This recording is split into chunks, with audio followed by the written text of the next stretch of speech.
again. Go Blue! They say weathering early season adversity is something the team should be applauded for now as they head to the final. Winnipeg lost to the Toronto Argonauts in 2022 and to the Montreal Alouettes last season.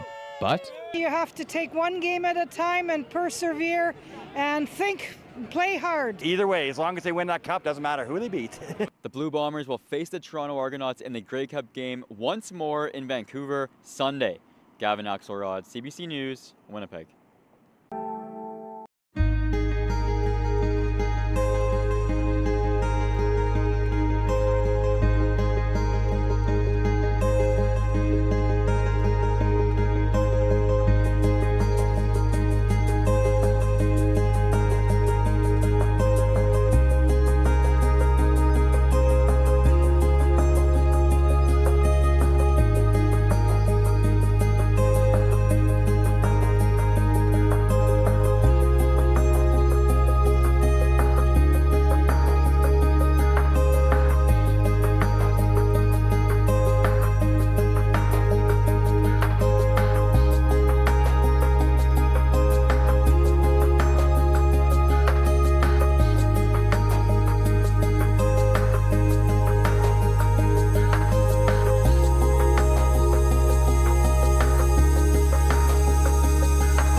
So the camera's right here, and it's nice because I can angle it side to side or up or down. These security cameras give Krista Friesen another set of eyes. Gives you some peace of mind, doesn't it? It sure does. The Steinbach mother wanted cameras for a while, but then the government promised a rebate of up to $300. It was the motivation she needed. You always want to know that your home is protected, your kid is protected, and that you're safe in your own home. Friesen applied for the rebate in July, yet she hasn't gotten any money, and neither has most people. Of the $2 million worth of rebates the province is giving out, just over $300,000 has been distributed. That's only around 15%. At this point, we didn't even know they were still processing. Over in Warren, Kayla Oliver heard nothing about the status of her application, so she called and emailed the province, but nobody responded. Give everybody a general update saying, hey, we're behind, we apologize, it's going to take 4 to 6 months, or, something. The rebate program launched in June, and within days, $500,000 was spoken for. In August, $1.5 million was added to the budget, and within a week, they stopped accepting applications. The Justice Minister admits they've been overwhelmed. They've added around 12 people to process applications. Right now, I can tell you that we're seeing an increased momentum in getting these funds out the door. Back in Warren, Oliver says she understands if government is swamped. She just wants to know what's going on. I understand the initiative, and I'm glad that, they took security and stuff seriously. I'm disappointed in the lack of communication. Rebate or not, she's feeling a lot safer. Ian Fraze, CBC News, Warren. Winnipeg firefighters have struggled to keep up with the number of vacant building fires. Last year, the city started billing for the cost of sending crews to battle the blazes. But now the fire department says those fees may have done more harm than good. Last year, the city issued a total of $1.15 million worth of fees for fires in vacant buildings. So far, they've collected nearly $78,500. In some cases, the high fees may have discouraged property owners from making repairs, leading to repeat fires. City staff recommend lowering the fees in the hope more owners will pay up. Mayor Scott Gillingham says he's open to changes. The goal is to get the result we need, and the result we need is fewer vacant and derelict properties, and those properties turned into developed properties. The city assesses fees based on the number of fire trucks and other equipment responding. The average fee per property is $26,000, with the highest bill for $138,000. The city recommends a new set of fees, starting at $5,000 for the first fire, up to $20,000 for the fourth and subsequent fires. The William White neighborhood has some of the highest numbers of vacant building fires. Neighborhood Association President Darrell Warren doesn't support lowering the fees. To the people in the neighborhood, they would probably see the city as being weak. And what I mean by that is the city being weak is they're backing down from these guys. The city would also write off about $900,000 worth of fees issued last year. The service stopped issuing new fees in December after hearing complaints from property owners. Winnipeg Fire Paramedic Chief Christian Schmidt says in some cases, owners were in the midst of making repairs when a repeat fire occurred. We need to be cognizant of that, and we don't want to be contributing to some of the problems. We want to be helping to resolve some of the issues in the city. The city also recommends introducing a new process to waive fees for property owners in some circumstances. The Executive Policy Committee will debate the proposed changes next week. Cameron McLean, CBC News, Winnipeg. A 12-year-old girl felt threatened by a man swinging a machete here on Saturday night. She was with a group of friends waiting for a ride home by Rossbrook House. It's an inner-city drop-in located right across the street. I spoke with the program manager at Rossbrook House, and she says the young girl was visibly shaken and shocked. The day it happened, she was very scared and shaking and crying. Thankfully, our staff and her friends were there to surround her and support her. The group ran to the center for help. They called the police, and not long after, a man 18 years old was arrested for assault with a weapon.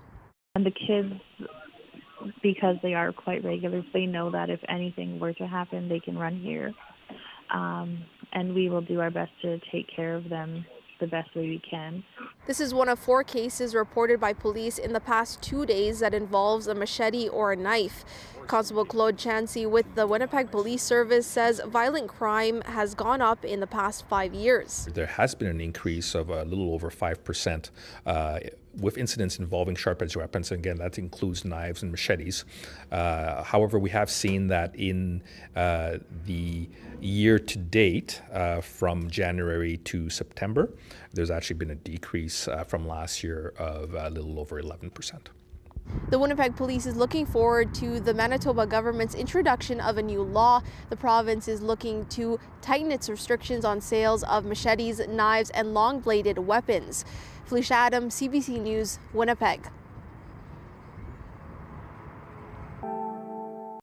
52-year-old Travis McLoud stared at the ground while he waited to be sentenced for the murders of his common-law partner and their 2 young children. On April 10, 2022, McLoud murdered 32-year-old Chantel Murphy, their 6-year-old daughter Isabella Murphy, and their 3-year-old son Mason Murphy. During the sentencing, Crown Attorney Dana Quayaguzzi revisited the events of that night. On April 10th at 10:40 a.m., Mr. McLoud found a large metal bar, went upstairs to his children's bedroom where they slept, and viciously bludgeoned them. When Chantel awoke to the commotion, he turned his attention to her and attacked her with the same metal bar. After the murders, McLoud set the house on fire. Court heard McLoud had a history of addiction and violence. He had 4 domestic assaults on his record dating back to 1999 and had been hospitalized for mental health issues in the past. The family of the victims wiped away tears as they waited for the sentence to be handed down.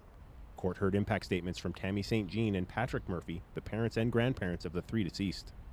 I will never get the opportunity to hug and hold my daughter or grandchildren, hear their laughter, see them smile, or get the opportunity to celebrate all of life's milestones with them. They had so much to look forward to. It's always been my belief and my experience that a father's job is to love and protect his family from the dangers of the world. I will never understand how you, Travis, went from being a father that should have protected his family to being the monstrous thing that they needed protection from. In court, McLoud showed remorse for his crimes, saying, "I would like to apologize for my actions that ended the lives of 3 people I loved very much. There isn't a day I don't think of them, and I wish I could go back and had gotten help." Court of King's Bench Justice Chris Martin called this case one of the worst he's dealt with in his 16 years on the bench. He sentenced McLoud to life in prison with no parole eligibility for 16 years. Mike Arsenault, CBC News, Winnipeg. This clearing is one of the only ways to get in and out of Popler River First Nation. It's the access point in the remote community to a road that can only be driven on in the winter. A critical connection for people like Mabel Bruce. Her family uses it often to get supplies from southern Manitoba once the route opens for the season. Every 2 weeks in the wintertime, and in the summertime we go to Winnipeg when we have appointments on medical. Trips in summer to Winnipeg, which is about 350 kilometers south of Poplar River, have to be made by plane. But bringing back materials can cost people extra for overweight baggage. Some supplies also come into the community by barge. Vera Mitchell, the community's longtime chief who didn't seek re-election this fall, says the First Nation needs a permanent road that's open all year. 100%. It needs it really badly because of the price of moving material and foods and everything. Bailey Bittern feels the sticker shock every time he fills up his truck and these jerry cans, which he uses to fill his boat to go moose hunting. He also sees the need for an all-season road. I would like to see that happen, just to drive out, grocery shop. Too expensive here. This barge, the MV Poplar River, brings in bulk supplies in the summer traveling along Lake Winnipeg. But an explosion while it was dry docked in May 2022 damaged it, knocking it out of service, leaving the community in a pinch. What we never thought about before, how important that boat was to us, until it exploded one day and it couldn't come this way. The barge, which is back up and running now, is owned and operated by the Freshwater Fish Marketing Corporation. When it drops off supplies, the barge picks up fish caught by commercial fishers from Poplar River to be sold around the world. Ed Hudson, who recently served as a councillor, says it's so important for good reason. It hauls all our groceries, our petroleum, all kinds of stuff in the summertime. We were basically counting on it. The Manitoba government in 2011 conducted a study for the now defunct East Side Road Authority. The cost at that time of extending the all-season road that now runs to Barons River First Nation, an additional 93 kilometers to Poplar River First Nation, was estimated to be $317 million. Transportation Minister Lisa Naylor says the province continually assesses expanding its network of all-season roads, but based on other projects, those costs have likely tripled. And there is no way that this province could pay for that project without a lot of help from the federal government. Cost isn't the only consideration. Leaders and community members have to weigh the problems that come with making the First Nation more accessible. I hear a lot from our neighbors down the south that the drug dealers come in with their drugs, and it's not a very good thing. So I would like to see it on another road. But then again, it's the drugs and the alcohol too that maybe more coming into the community. Poplar River's longtime chief understands the risks, but feels the positives outweigh the negatives. There are challenges, but we have the same challenges here now. You know, price of food is high and there's drugs coming in and alcohol, so it's the same. It's not going to change. With the costs rising, Mitchell knows getting such a major project done will take a lot of political will. Josh Crabb, CBC News, Poplar River First Nation.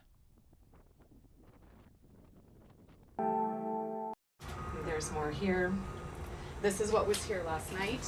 Raina Badowski shovels used needles from the front door of her dance studio. She says sharps lying on the ground have been a growing issue in her community of Swan River. I think it's really sad.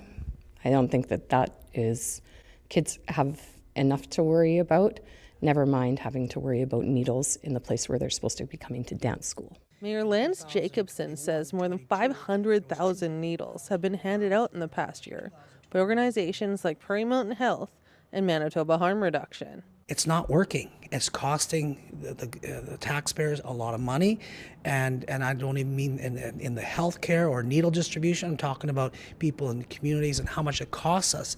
If it's cleanup or even the crimes that come along with that. And Bylaw Officer Derek Peguis says he gets a lot of complaints about needles found in parks, in playgrounds, and on the sidewalk. He says it has a lot of people worried about safety in the community.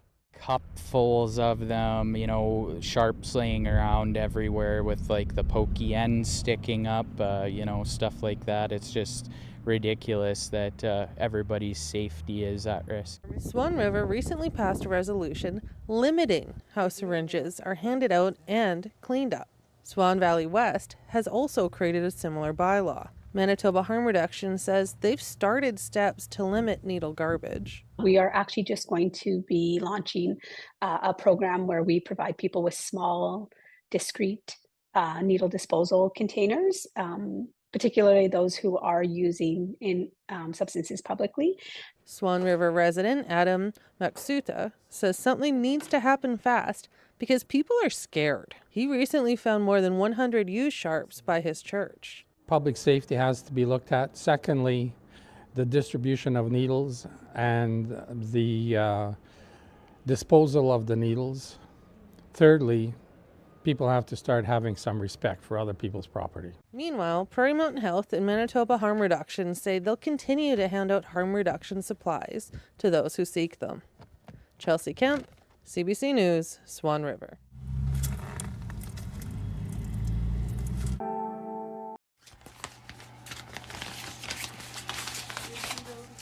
Andrea Shappy is getting her blood pressure checked. She's in a mobile clinic parked right by her office in her Birchwood Sioux First Nation, almost 2 hours northwest of Brandon. Shappy says having a nurse come to her saves her time and cuts down on stress. The ERs they're not always open, so we have to I've gone as far as Brandon sometimes with one of my kids. And then you sit in the ER because it's not like emergent, right? So you sit there for about 5 or 6 hours waiting for care. Sometimes we give up and come home. Shappy says her family uses the clinic all the time. They can get checkups, diagnostic tests, immunization, referrals, and baby care near their home. The mobile clinic is celebrating its 10-year anniversary. Community nurse Tanya Douglas has been part of the crew for almost the entire time. We really just see almost anything. We were initially set up to be a primary care, so see people for their regular chronic issues and stuff, which we certainly do, but we do see a lot of kind of acute presentations and really any age range. The mobile clinic can see around 25 patients a day. Often, the weekly visits are the only form of primary care they can get in their community. It just fills that gap.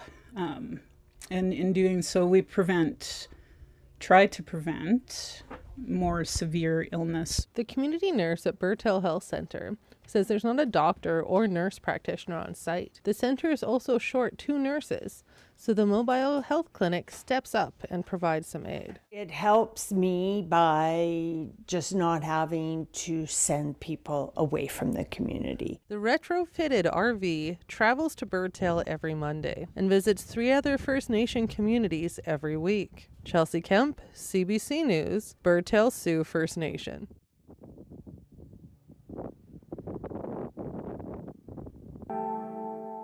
If you haven't snowmobiled before, this is kind of the top level of snowmobiling. This Lactabani showroom wouldn't be here if local politicians hadn't set aside their differences and started working together. It's been beyond overwhelming and incredible. All right, have a good one.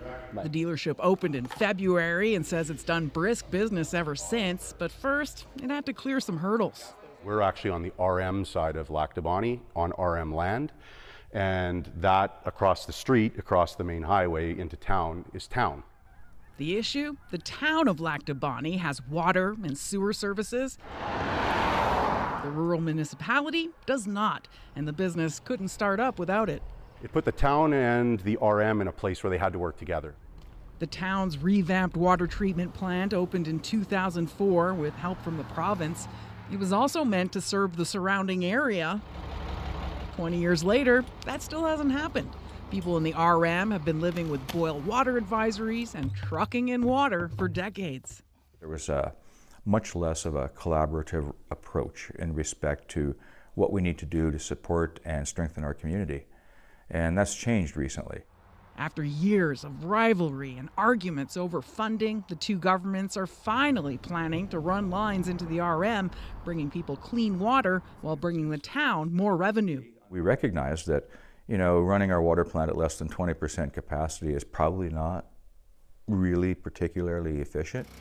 The lack of water not only made life harder, it also stalled growth on both sides of the municipal border. We need the town needs us. Both governments say their long-standing disagreements led to stagnation. There are some perceptions that, yes, there were personality conflicts. Has that been holding Lac du Bonnet back Yes. then? Yes. We've missed a lot of opportunities over the years because we haven't had the water and sewer infrastructure. This RM councillor spearheaded a shared community development corporation in 2018 and says it fell apart due to differences in vision. Now, the RM and town are proudly partnering to build water lines and attract developers. It's over the top exciting for me. It's a very, very positive thing for our region, for us to be moving in this direction. And it's long overdue. The new alliance is already reaping rewards at Lake Life Power Sports. Absolutely. We believe in the town, and we think that any further investment in it, there needs to be more. The councils hope to get more pipes in the ground next year. Emily Brass, CBC News, Lac du Bonnet, Manitoba.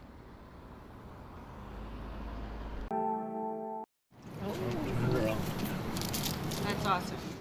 A moment of freedom. But the exoneration of Clarence Woodhouse, Alan Woodhouse, and Brian Anderson has raised a crucial question. Who killed Ting Fong Chan? He was a chef at Winnipeg's Beachcomber restaurant in 1973 and a father of two. Lawyer James Lockyer advocates for the wrongfully convicted with Innocence Canada. He says it can be difficult to find the real killer after so long. To say the trail is cold is to it doesn't quite get to it. He points to the case of David Milgaard. He was exonerated after DNA evidence identified the true culprit nearly 30 years later. James Lockyer thinks it's unlikely there's DNA evidence in Chan's murder, but he says police do have something else: the names of other people identified as suspects at the time.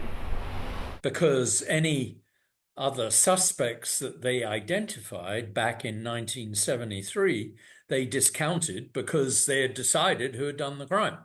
Retired Detective Andrew Mikołajewski saw that when he reviewed the 1981 killing of 16-year-old Barbara Stoppel, after Thomas Sofino was wrongfully convicted. There were missing notes and even evidence. And that may be some of the disappointment that investigators in this case find. It's been over 50 years since Chan was killed, so whoever did it could be dead. Lockyer says it's still worth trying to find who's responsible. There's a societal interest in it too. And there's nothing Brian Anderson, Alan Woodhouse, and Clarence Woodhouse would like more. Lockyer says Chan's family deserves to know too. Winnipeg police are reviewing the case but declined to comment. Caitlin Gowerluck, CBC News, Winnipeg.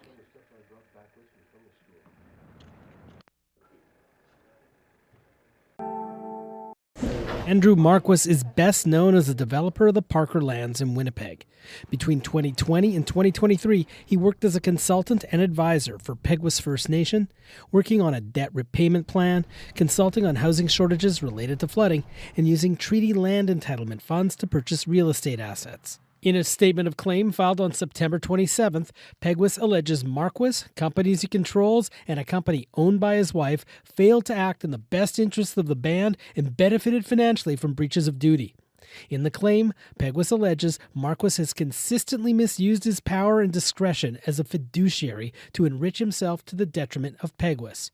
According to the claim, Marquis had the Peguis First Nation Real Estate Trust purchase this former golf course in East St. Paul because he was interested in developing it into housing, according to the claim. Peguis claims Marquis directed the real estate trust to agree to a $5.5 million loan from a company owned by Marquis's wife. That loan now has an interest rate of 9.2%, according to the claim. Peguis also claims Marquis directed the real estate trust to buy and sell this vacant land along Wellington Crescent in Winnipeg. According to the claim, the province sold this land to Peguis on the basis it would be added to its reserve lands. Peguis claims a subsequent sale to a private developer breached the terms of the purchase and the treaty land entitlement agreement. In the claim, Peguis alleges Marquis had the ability to unilaterally exercise his power and discretion in a manner that affected Peguis's legal, economic, and practical interests. Peguis was vulnerable to and at the mercy of Marquis's exercises of discretion and power. In a statement, Marquis called the claim baseless, without merit, and legally flawed. The notion that I, or anyone else for that matter, had total control of all of Peguis's financial, legal, and other matters is pure fiction.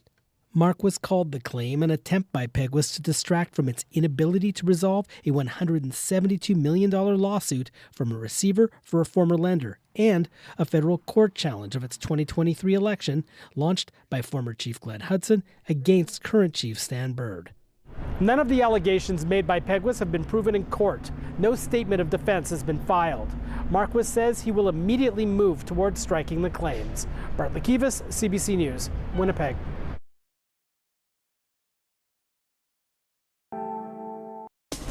Well, look what you found. The local CBC News and weather you crave all day for free. Your community on your connected TV.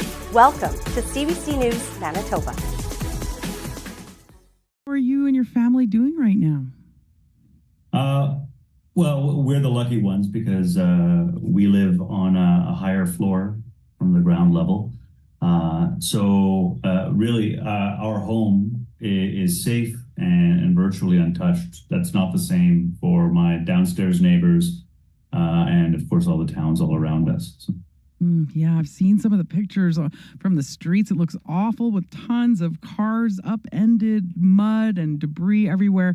I mean, what have you been seeing?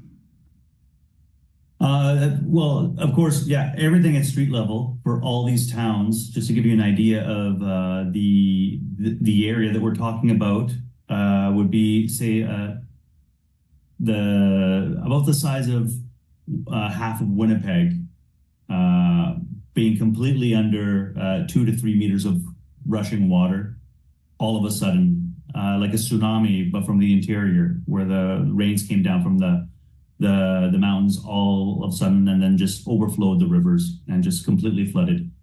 And it happened in less than an hour with no warning. Oh my goodness. Yeah, that's so sudden. How do you handle something like an onslaught of water like that? Well, as you can see, you don't, you really can't fight the nature of the water at that point. You just do whatever you can immediately. And we've never seen anything like this. The last huge flood here was in 57, and some 80 people died. And that resulted in a huge diversion of the main river of the city. And you can see this is far, far higher casualties because people weren't expecting anything like this to happen. So they tried to remove their cars from garages and move it to higher water. And yeah, that just became a death trap for so many people. And it was just pure devastation, like nothing I've ever seen. It just looked like a war zone. Oh my goodness. Yeah, I guess the instinct is to save your car, but in cases like this, saving yourself might be more important.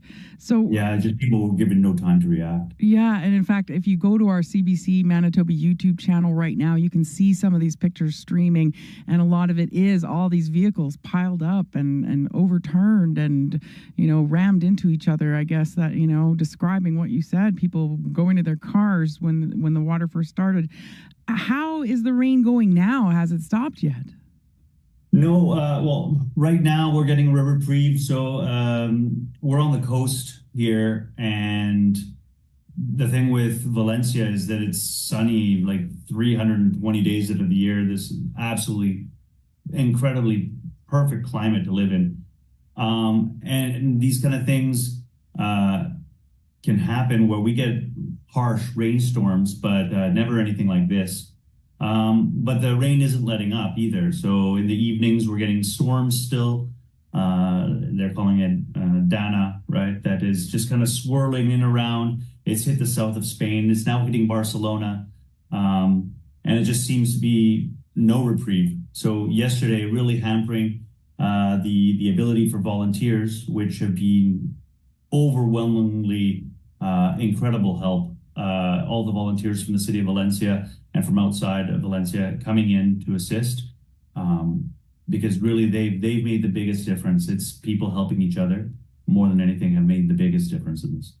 Yeah. And you mentioned your neighbors downstairs not faring as well. You've got friends in Valencia. How is everyone doing?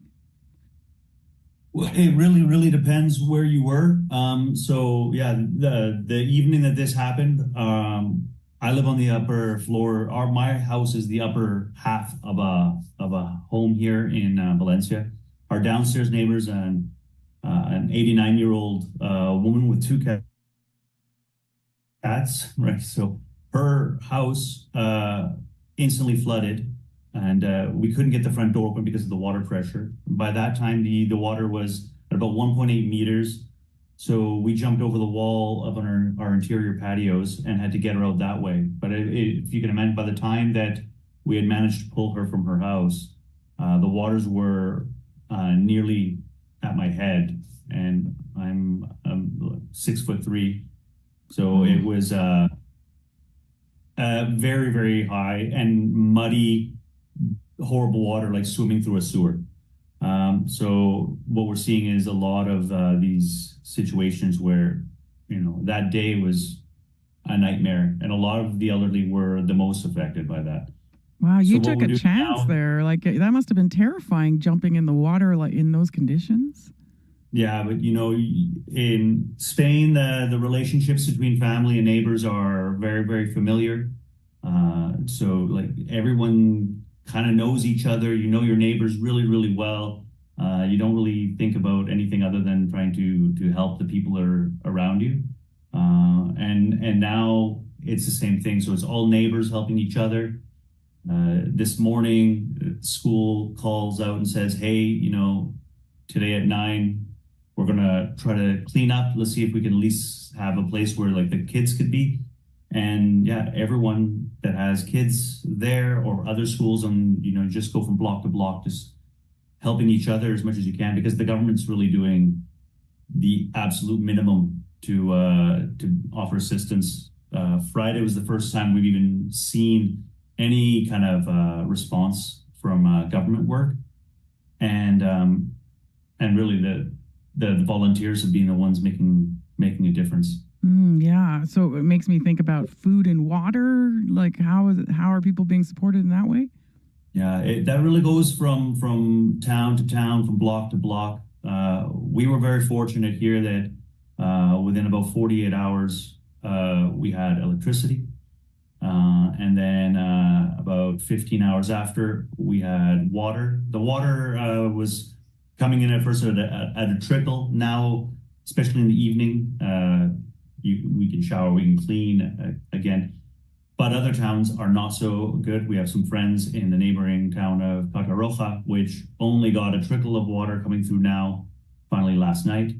But a real salute to the electrical companies and the water companies, the phone companies. They're really out there 24 hours a day trying to get everyone up and connected. When I saw the devastation, I didn't think that we were going to have electricity again for weeks. And really, I was shocked when within 48 hours we were back up and online. I'm really glad. And we've got a good connection with you now. But before we go, we're running out of time now, Javier. What message would you want to send people listening, about the current situation right now in Spain? Yeah, the situation is awful. The people, though, are really, really making a big difference. And there's a lot of groups like the Spanish Red Cross that are really helping out, and the fire departments. If anyone wants to try to make donations to things like the Red Cross, they will come in very handy, I'm sure, because this is a huge disaster here, and a lot of towns are affected. There's also a lot of resources if you have people that are missing to reach out, and there's an ongoing effort to try to make sure that families are reconnected. Because of course there's still a lot of areas which there's no communication, they can help find those connections for people. Well, thanks so much for taking time to talk to us, and all the best for you and your family. Hope you stay safe. Thank you very much. Bye. Bye. Javier Roque is a former Winnipegger living in Valencia, Spain. We reached him over Zoom.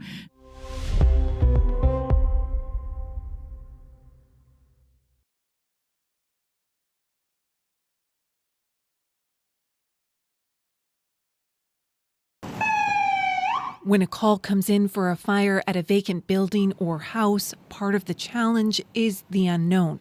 Fire Captain Raj Sharma works at number 6 station on Redwood Avenue.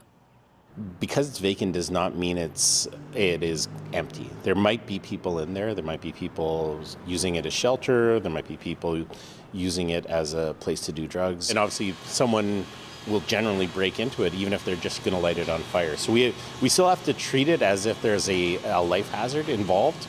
CBC spent time with the Winnipeg Fire Paramedic Service to better understand the work of the city's first responders. Sharma says his station is one of the busiest in the city. That includes responding to fires at vacant houses and buildings. Numbers from the city show in the first 6 months of this year, there were 114 vacant property fires in Winnipeg, a total of 156 last year. Fighting them has risks. We can't trust the structure itself. So a lot of these houses are in such disrepair. There's potential for collapse. There's potential that the floors may be compromised, that there's a lot of inherent dangers for us. And especially when they've had multiple fires in them, they become even more dangerous for us to enter. The city started billing vacant building owners for firefighting costs last year, a move to try to get owners to take steps to reduce fires. But a city report says fees haven't reduced vacant building fires, and in some cases have discouraged building renovations, potentially leading to repeat fires. Last week, City Council approved lower fees. Alana Cole, CBC News, Winnipeg. Churchill business owner Wally Dowdrich and Fort White MLA Abhi Khan made their first pitch to PC members gathered in a ballroom at the Delta Hotel.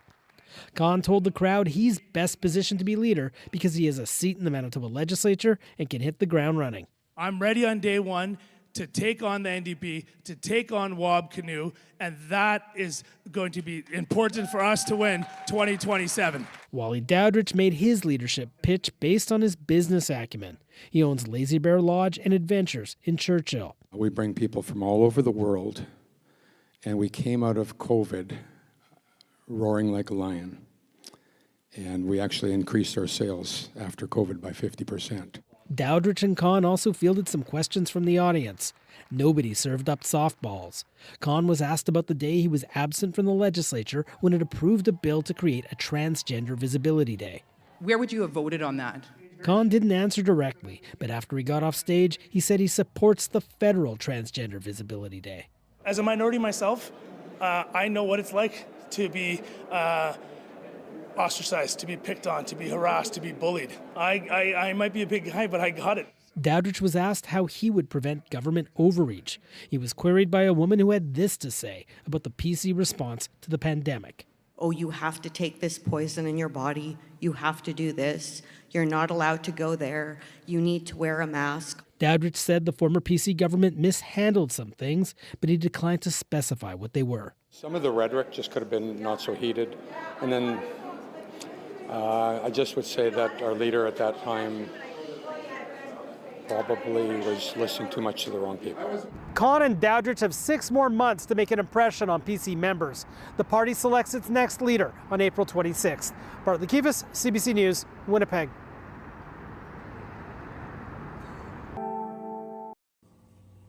You wouldn't believe that Phoenix and Snickers met just over a week ago by looking at this video. Even more unbelievable, Phoenix started nursing Snickers, a kitten just weeks old, days after they met. This is Phoenix and Snickers. Snickers just came back from hiding from me, and she is just going back to nursing. Patricia Chanin is the founder of Crazy Jumpers Dog School and Boarding. She has 7 dogs and 3 cats in her care. Chanin has been fostering 11-month-old Phoenix since December last year. 10 days ago, she rescued Snickers from her backyard. Phoenix taking on a motherly role wasn't something she imagined happening. It's the first thing that Phoenix is going to do, to check where her kitten is, and then she's laying in that corner, and the kitten starts nursing right away. Where did your kitten go? Phoenix has never been pregnant. Veterinarian Dr. Jonas Watson says that makes the situation even more uncommon. It's not unheard of to see dogs nurse kittens and potentially the other way around, but it's certainly unusual to have a case of a kitten being nursed by a non-pregnant dog. He says Phoenix may be experiencing a pseudo or false pregnancy. And this dog, who is probably undergoing the hormonal changes associated with pseudo-pregnancy, is looking for a small creature like a kitten to mother. So it's kind of kismet that the two of them met each other. Watson says false pregnancies like these last 2 to 3 weeks. So while Snickers is getting the nutrients he needs now, soon he will need food from somewhere else. Felicia Adam, CBC News, Winnipeg.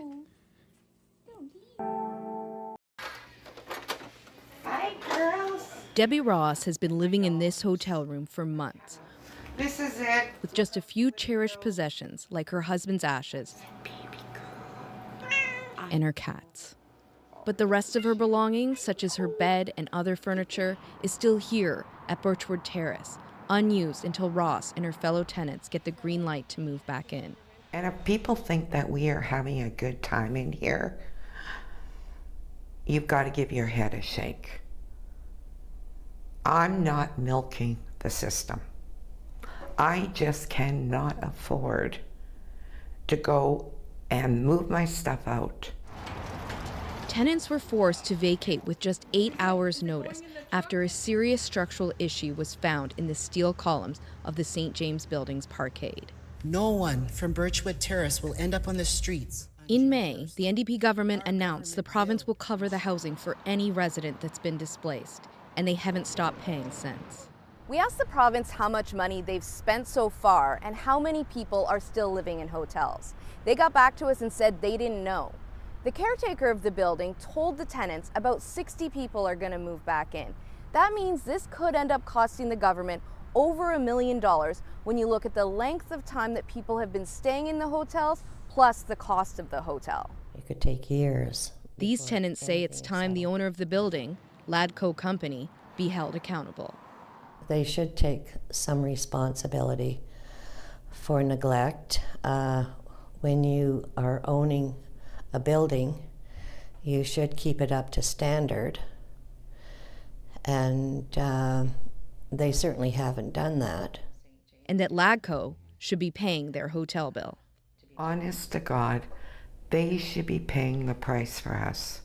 It should not be the city or the province. Ladco declined a request for comment. They sent a notice to tenants earlier this month saying they hope some people can move back in mid-October, but they will have to pass the city's inspections before that happens. Kristen Annabelle, CBC News, Winnipeg.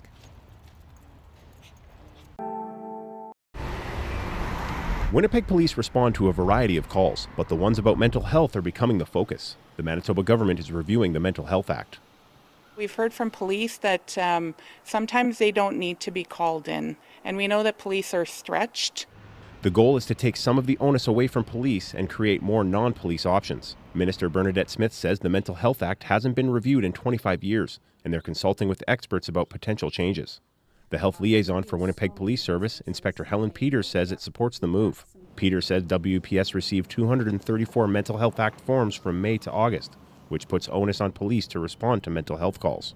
The police officer is the only person with the authority then to detain a person involuntarily by way of a form that has been issued by a judge or a justice of the peace. Peters says changes to the act could allow police to share the workload with people trained for mental health calls so police can focus on crime and investigations. One response does not meet the need, and instead of looking to remove responses, what we will hope for is that addition of different types of responses to meet different needs.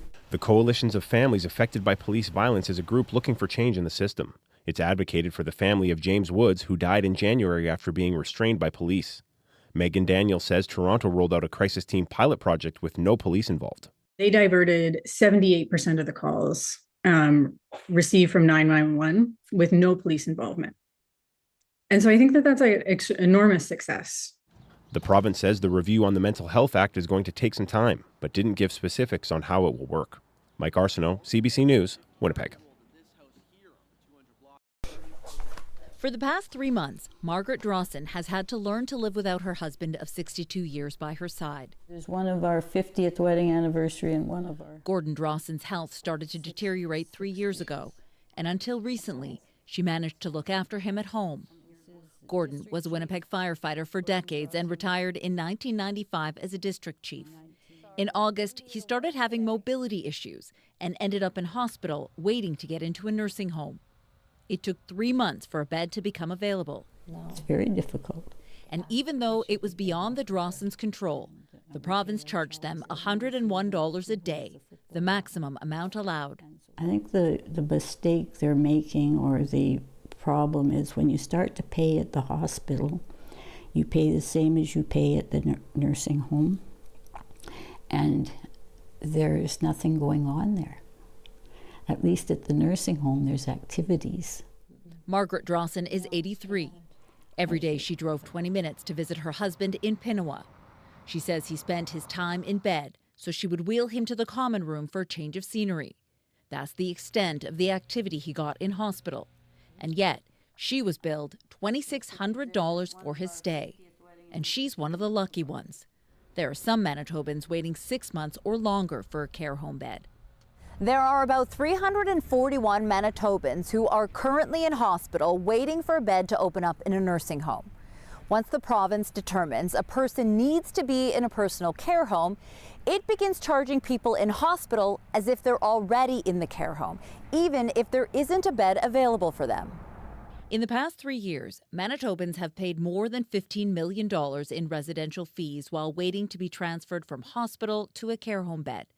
That's according to figures obtained by CBC News through Freedom of Information requests. The problem is particularly bad in rural Manitoba.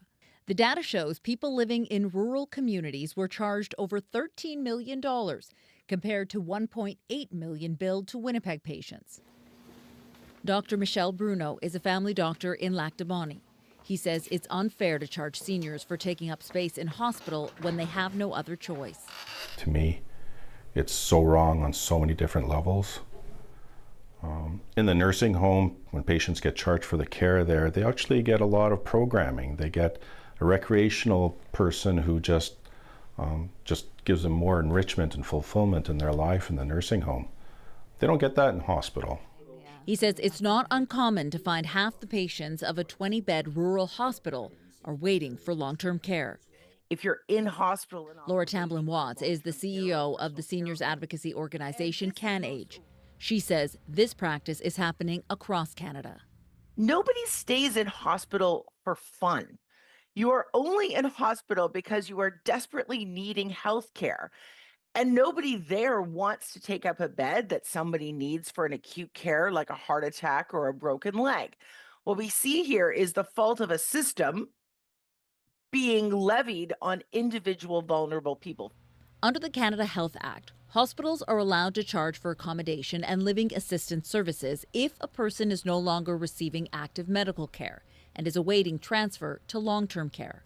Manitoba's health minister understands people's frustrations, but wouldn't commit to changing the government's policy. Instead, they say the province is committed to opening more care home beds and improving health care. Folks who are in hospitals, I want to be really clear, are receiving care. You know, folks on the front lines are doing their very best to make sure that they're able to meet folks' needs, making sure that they're able to remain stable. I know that many folks across our healthcare system want to be able to provide more care. Last week, Gordon Drawson finally got into the Lac du Bonnet personal care home. His wife Margaret feels like she's won the lottery. It's only been a few days and already she's seen a big difference in him. Margaret was beginning to worry how she would make the drive to Pinawa in the winter. Now she doesn't have to, and she's grateful for that. Caroline Bargood, CBC News, Lac du Bonny.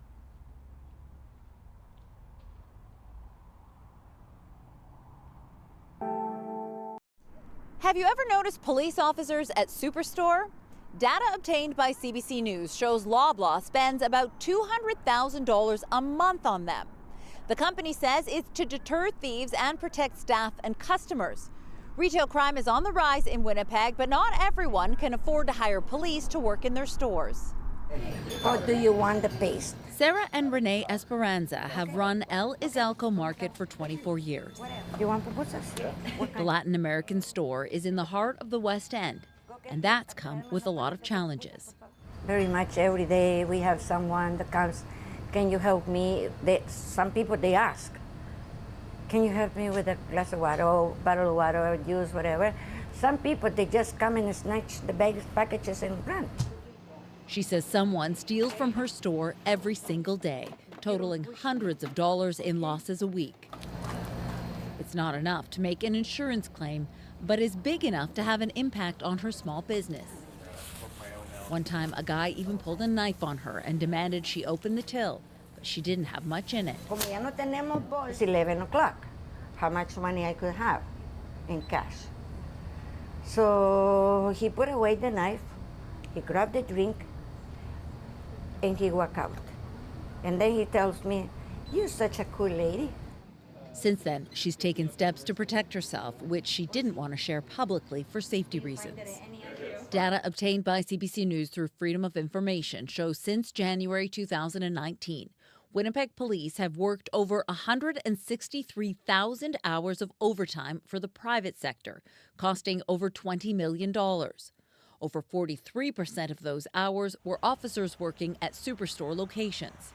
It's through a program called Special Duty, which allows off-duty police to take on overtime shifts.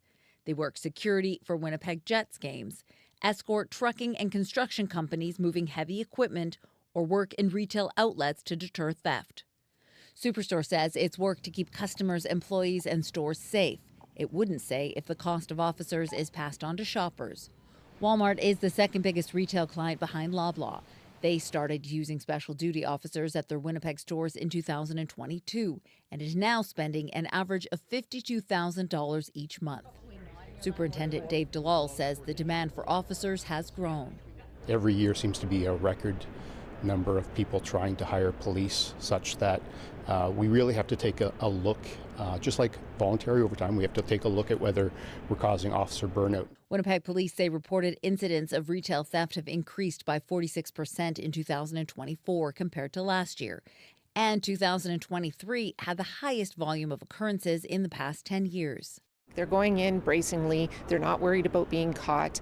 They're targeting specific items. In 2019, it was liquor. Now it's translated into our over retail business community. Inspector Jennifer McKinnon says the thieves are either trading those goods for drugs or firearms or selling them online through social media marketplaces.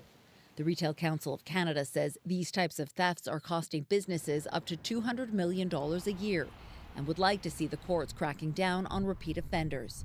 Those organized criminals that are going in with an intended shopping list of items to steal that are highly convertible to cash on a resale market, those are the ones we're concerned about. Those are the tens of thousands of dollars that can maybe leave an electronics store, a grocery store, a home improvement store every week. The province partnered with police to pilot an anti-theft initiative that placed dedicated officers at retail hotspots in the West End, Osborne Village, and downtown areas. That program ends in October, and since the officers are all on overtime, there's concern it's not sustainable long-term. Justice Minister Matt Weave says the government is looking at other possible solutions. How can we engage security, private security, to be properly trained and maybe fill some of these gaps that we've seen that have been created by underfunding to law enforcement. Esperanza has seen a difference since officers began patrolling the West End, and she'd like to see them stay. Caroline Bargood, CBC News, Winnipeg.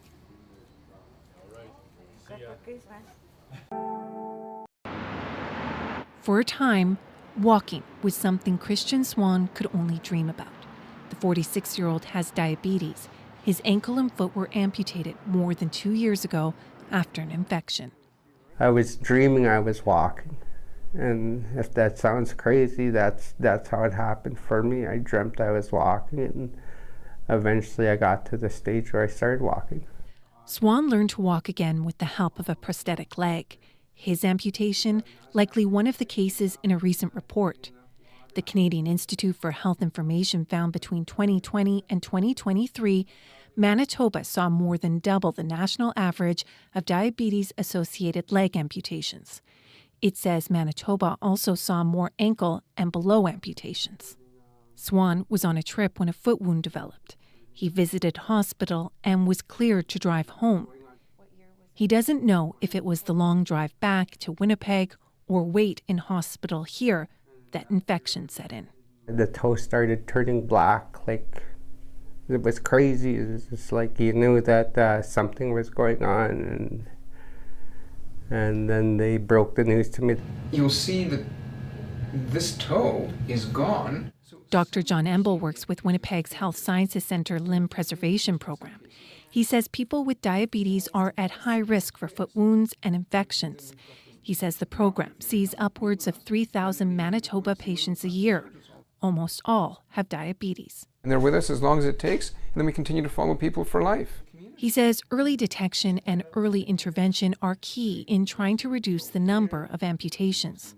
If you can prevent end-stage complications, such as lack of sensation in the feet and suboptimal blood supply to the feet, you can prevent many of those complications, and you can prevent the amputations. The hospital had done their scans. Darlene Tunney lost toes on her right foot. Now she's learning to live with an amputation below her left knee.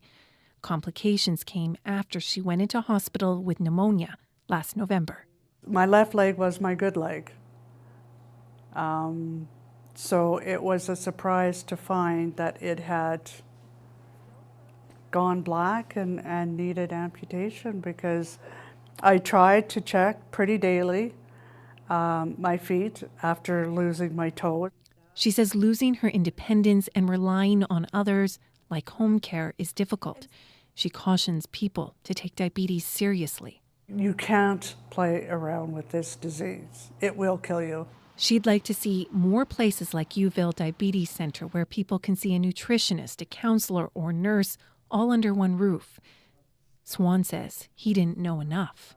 People have reached out to me, asked questions, and then the next thing you know, they're in the hospital and they're getting treated for a similar situation. Now he shares his story to help others. Alana Cole, CBC News, Winnipeg. The Winnipeg Regional Health Authority's patient safety team is investigating after a 48-year-old man says the wrong leg was removed during an amputation. Jason Kennedy lives with a bone infection and diabetes and says he knew he eventually may lose both legs. But when he went in for the procedure October 31st at Grace Hospital, he was under the impression his right leg would be removed, but instead it was his left leg that was amputated. And I was under the impression that it was going to be my right foot that was gone. And then coming out of the anesthetic, and I was already getting prepped for surgery.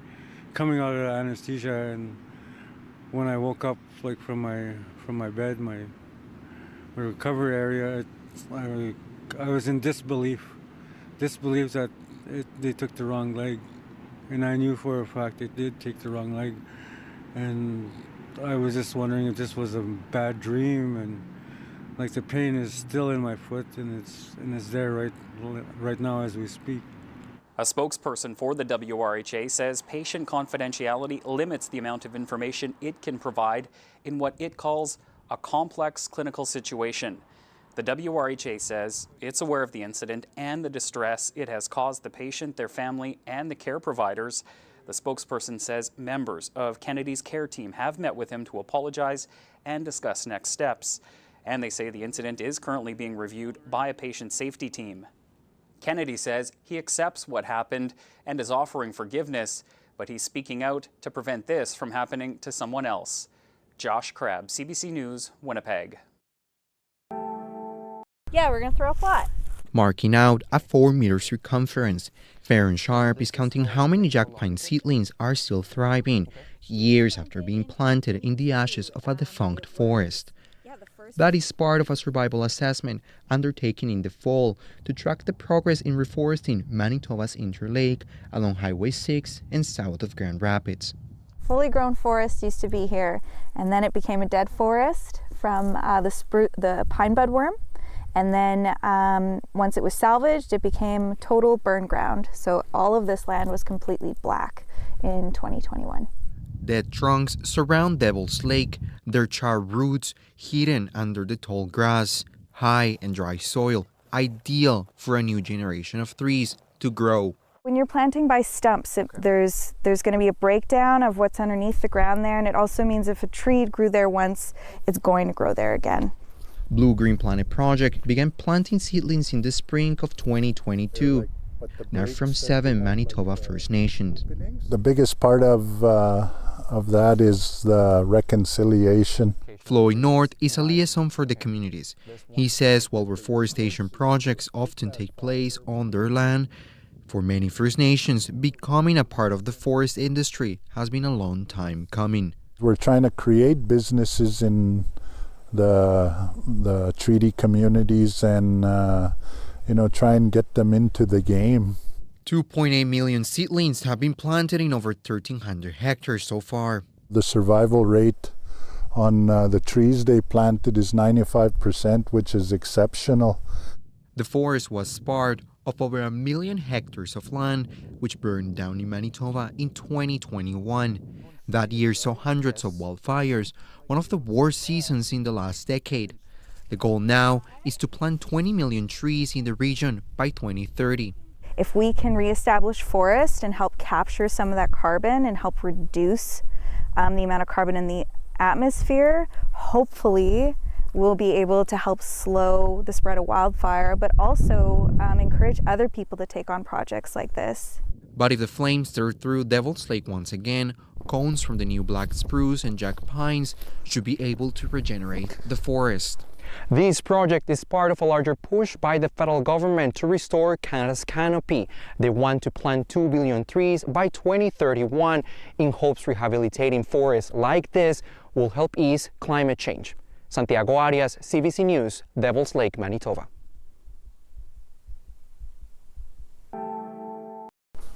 When an elderly woman picked up the phone back in 2022, she thought it was her grandson on the other end.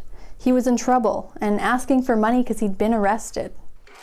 She went to the bank and took out $9,000 in $100 bills. She took the bills back to her house, then handed them over to a woman who showed up at her door. Turns out it wasn't her grandson on the phone, and the grandmother wasn't the only one being targeted. In a Winnipeg court this week, the Ontario woman who picked up the cash from the grandmother was sentenced to a year of house arrest. Gabrielle Paradis was what prosecutors called a money mule in a scheme where 9 elderly people lost nearly $90,000. The victims got most of that cash back, but the judge talked about how they still all live with the shock of it. The judge said, the emotional impact, the feeling perhaps of embarrassment of falling for this sort of scam, and having their confidence shaken and their family's confidence shaken are implications that go well beyond just the money. Another Ontario woman charged in the same scheme got 18 months of house arrest earlier this year. But court heard we still don't know who is behind the scam. Caitlin Gowerluck, CBC News, Winnipeg. Alicia Wallen and Jason Podolaniuk have nearly ended up homeless again. The couple was living here at 583 Furby Street in Winnipeg. But that changed when a new owner took over in August.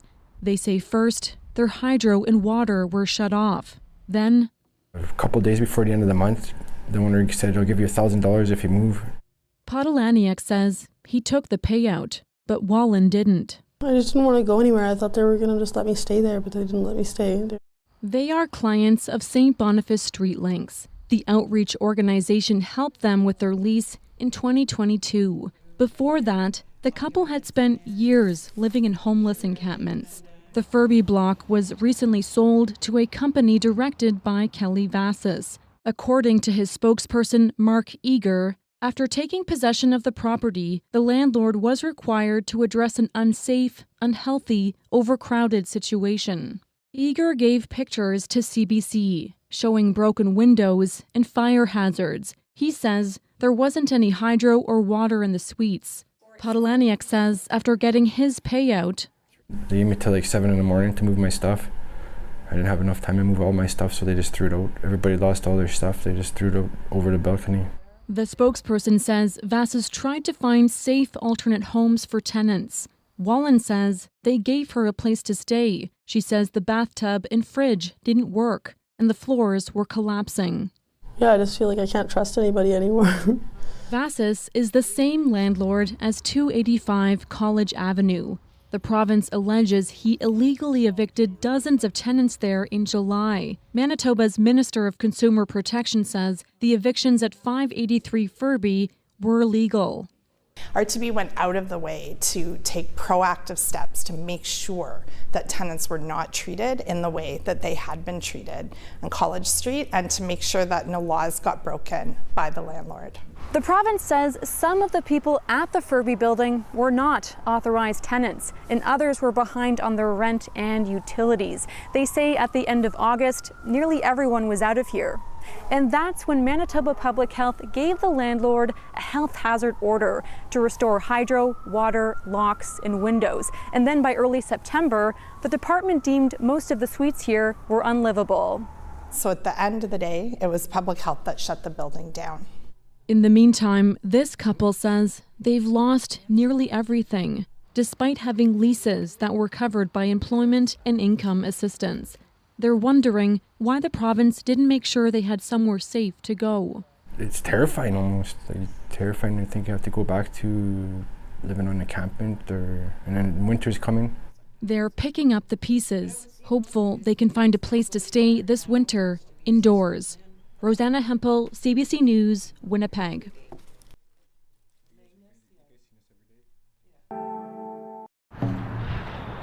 They're offering tobacco and sharing stories of the late Murray Sinclair at this sacred fire in Winnipeg. Stories of his humor, wisdom, and legacy.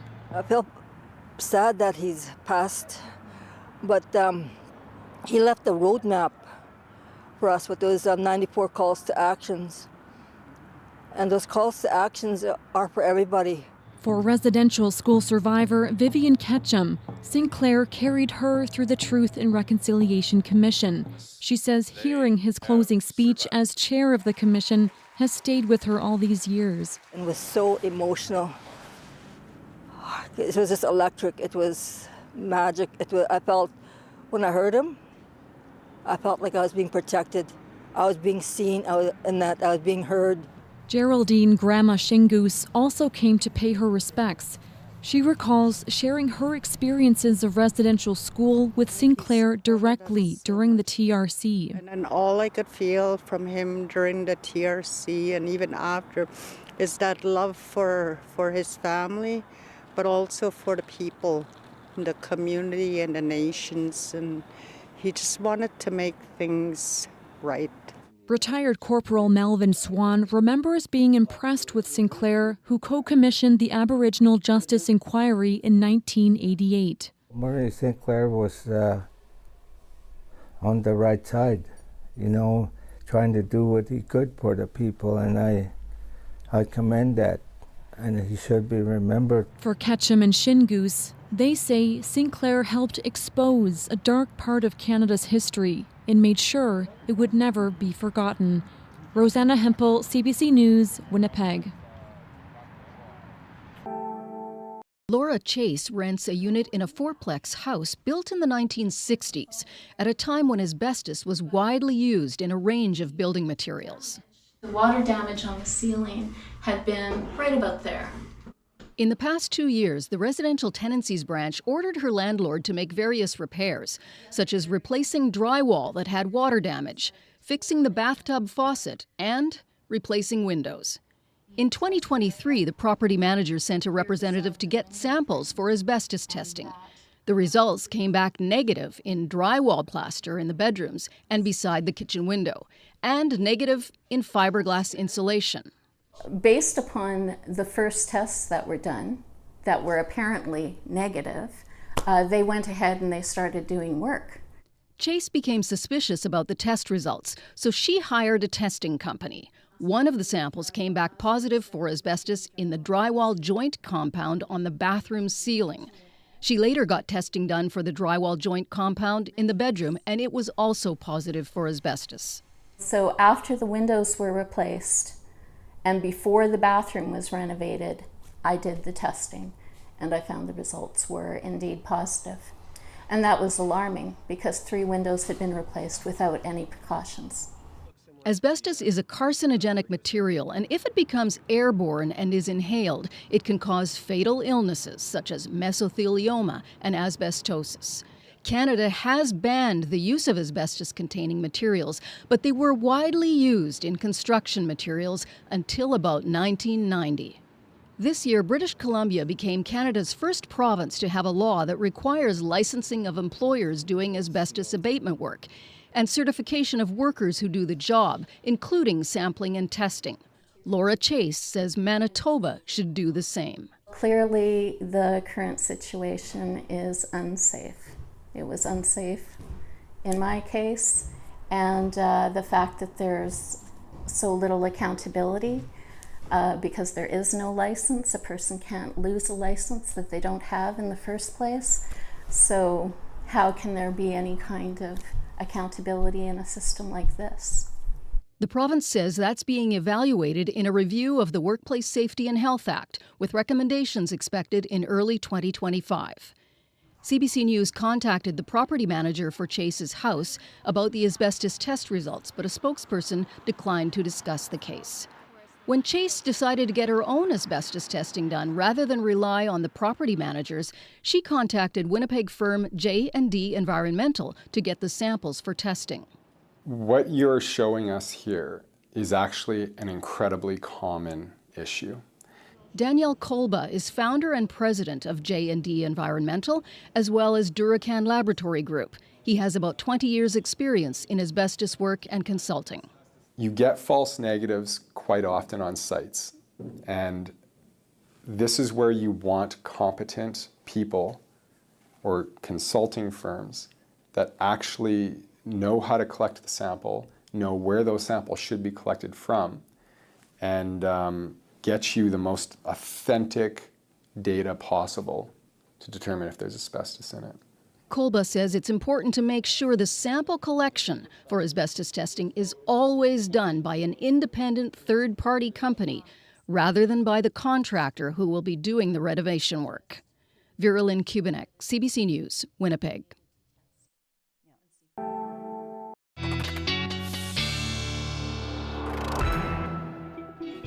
So having a look at your weather forecast now, kind of a tale of two systems in our province. We're looking at mainly sunny skies, but breezy across the south as we get through the day today. Bit of snow, an area of low pressure moving through northern Manitoba. Bit of a frontal boundary moves in, and for that, as we get through Wednesday, brings us a good chance of some showers first thing Wednesday across southern Manitoba, but that quickly clears out into the afternoon. Highs of 7 and 8 across the south today, but again, watch for the wind. We're looking at winds gusting up to 50. Could even see some gusts to 60 in southern Manitoba, 5 degrees in Thompson, and there's that snow in Churchill at -1. 8 degrees, there's that chance of morning showers on Wednesday, 5 degrees for Thursday, and then we're looking at the potential for some showers or some rain as we get through Saturday, Sunday, and cooler temperatures into next week. Spills into Winnipeg's waterways could become less common thanks to new green infrastructure. The city is in the midst of replacing its aging combined sewer network, which funnels stormwater and household waste through the same pipes. During heavy rain and snowmelt, the system sends water into the city's rivers. To help with that, the city plans to use soil cells and other green infrastructure to trap and filter water before it enters the system. Brian Mays is the former chair of the Water and Waste Committee. So rain gardens, these sorts of retention ideas, so you're not just building more pipes, you're trying to do some projects that incorporate vegetation or basically are more environmentally friendly. Work to reduce sewer overflows is expected to take decades and cost billions of dollars. The city has committed to spending 10% of combined sewer funds on green infrastructure. A pilot project saw the city using porous construction material in back lanes. But issues around maintenance and uncertainty about its effectiveness led city staff to recommend going in a different direction. Soil cells were installed along Broadway earlier this summer, and more work is expected to be done along Leela Avenue as part of combined sewer separation work. Mays says the work has been a long time coming. So we've been required since 2019 by the province to actually do something on this, and it's millions of dollars we should be spending, and I think we're slow to get going, but it's good that we are finally getting going. The city's work on separating combined sewers could take as long as 2095. Cameron McLean, CBC News, Winnipeg.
Talk to people here on 2nd Street and most will say their town's name like this.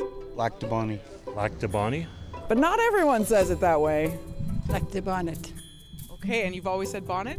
Yeah. Did you grow up around here? No, I just moved here in 63. Well, that's a while ago. It's a while ago, yeah. My grandpa, he is Ukrainian, and he usually says like Lac du Bonnet, like he has a strong accent. I know it's Lac du Bonnet, but we all say Lac du Bonnet. And how do you know that it's Bonnet? Because that's how it's spelled. Lac du Bonnet. Du Bonnet? Yeah. Are you French? Yeah. Well, Canadian. I always reckon it's like that sort of liqueur I used to drink, and it was called du Bonnet. Lac du Bonnet. You say Bonnet? Yeah. And how come? It's the way I grew up knowing it. Well, yeah, if you're English or French, it's up to you. Or you'll get to the same place. Whether you ask directions, you're going to get to the same place, right? Have you ever heard any of the older people around town say it Bonnet? No. Oh, I don't really talk to those people. So Lac du Bonnet or Lac du Bonnet is the pronunciation here. Either one goes? Either one goes, yeah. You won't get in trouble for either one. Yeah. So I had to get to the bottom of it by asking some longtime locals. I dropped by the historical museum and asked its president. Lac du Bonnet, probably both ways. He might be neutral on the pronunciation, but he's not that way with the name's origin. The legend goes that French-Canadian voyageur La Vérendrye visited the area in the 1730s and found the fluvial lake on the Winnipeg River resembled a cap, thereby dubbing it Lac du Bonnet. There's no truth to the urban myth. Tottle says it's unclear whether the explorer even visited the area, La Vérendrye's map makes no mention of the name Lac du Bonnet and offers scant detail on its terrain. So Lake of the Woods to the Lake Winnipeg. So it's just a straight line with a little bump in it. Like that's Nothing like a bonnet. nothing like a bonnet at all. He says the name bonnet wasn't recorded until decades after La Vérendrye. It's more likely that the bonnet refers to a headdress, an indigenous headdress. So how did the story go so wrong? This is my grandfather. Jack Halliday's grandfather, W.D. Halliday, arrived here in 1900. He was actually, if not the first, he was one of the first to establish a homestead in this area. The museum sits in the spot where that home was built, his grandfather's homesteading title, one of the many family artifacts on display. W.D. Halliday was a farmer, an official, and an entrepreneur who ran his own business transporting VIPs. He had a buggy in the summer and a sleigh or cutter in the winter, and then he got into freighting. He also kept a diary. This is a document that was written up by my grandfather in 1934. That document could be where the rumor started. Halliday wrote, quote, Lac du Bonnet proper was named by La Vérendrye, a French-Canadian explorer of 1732, because to him, the lake resembled a bonnet or a cap. Now that we know that that's a myth, does it change how you think of some of your grandfather's stories? Or? Oh, he probably, like everybody in the days, he probably embellished some of the stories a bit. Once we got that straightened out, I went back to the original question. How did your family say it when you were growing up? It was always Lac du Bonnet as far as I've ever known. At 86, and the grandson of the first homesteader, I think I'll go with how Jack says it. Emily Brass, CBC News, Lac du Bonnet. You had to apply for your homestead and register it, then you had to... Go! Get down there! Emily Beauregard's wish for her 18th birthday was to meet Maya Turner, the starting kicker and only woman on the University of Manitoba Bison's men's football team. Oh my God, you were amazing! On Saturday, her wish came true. Crazy, huh? Yeah, I do admire you. Like, I was watching your video and I was just like, I want to meet this girl. And I want to do the same as you do. It is really like a man world, but I think we can take our place in that. Turner has already done that. And it is good, no doubt about it. Maya Turner from 21 yards out. Last year, she was the first woman to play and score in a regular season U Sports football game. She made 2 field goals, including the game winner in overtime. The Manitoba Bisons have won this homecoming football game on the strength of Maya Turner. She instantly became a role model for other young women like Beauregard, who is also breaking ground as a rookie kicker on the Sherbrooke Cégep men's football team, the first woman in the league. Like, she kicked like asses on the field, and now I can talk with her and she can give me some advice, and so I think like a lot of girls saw her and was like, holy shit, she can do it, I can do it too. Yeah, I'm so humbled that she, like looks up to me and wanted to come out and see me play. I love to see other girls kicking footballs and playing on men's teams. All the way from Quebec, coming to watch the Bisons play. There was initially some doubt about having a female kicker on the Bisons, but that has disappeared. It was very impressive, but it was very nice to see you like win, because it was very sketch and I was very, very pissing on myself. So. They've embraced Turner and they welcomed Beauregard too. Beauregard and her father flew back to Winnipeg with the team. On Sunday, they got a tour of the University of Manitoba campus and the football complex. Welcome to the locker room. As the only woman on the team, Turner has her own changing room. Yep, this is where I hang out. But her coach, Brian Doby, says she's just one of the guys. Her story has resonated across the country. After 29 years on the job, Doby is retiring this season. He's accomplished a lot, but says few things compare to this experience. It's so symbolic of what anybody can do regardless of race, gender, etc. Anybody leading the way and taking a risk. As for Turner, she's thrilled her accomplishment is inspiring other women who dream of kicking down barriers. Karen Pauls, CBC News, Winnipeg. Shlok, come here. We'll light the diya up. Come on. The Tade family is celebrating Diwali like they do every year, Ganpati Bappa Moria. with prayers, Happy Diwali. Which one you want?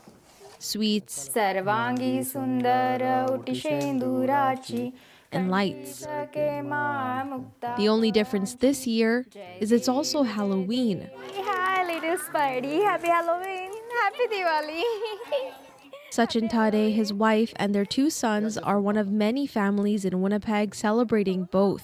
Here we go. Happy Halloween. Trick or treat. Yeah. The beauty of living in Winnipeg or in Canada is we have so many cultures around here, and celebrating them together, it makes sense. Come on, guys. Let's light up the diyas. Diwali is also known as Deepavali. It just went up. It's an annual festival of lights celebrated largely by Hindus, Sikhs, and Jains. It is celebrated by more than 1 billion people every year, with the common theme of good triumphing over evil. I think the spirit, the core of it is the same, to make people happy. And there are certain ways to make people happy. One way is to fill their tummy and they're happy, right? And the sweets are the best way. Everybody likes it. So I think it's a lot of similarity in a way. No, not Simpson. Here, hold it. The Tade family has been living in Canada for the past 10 years. They've never seen both celebrations on the same day.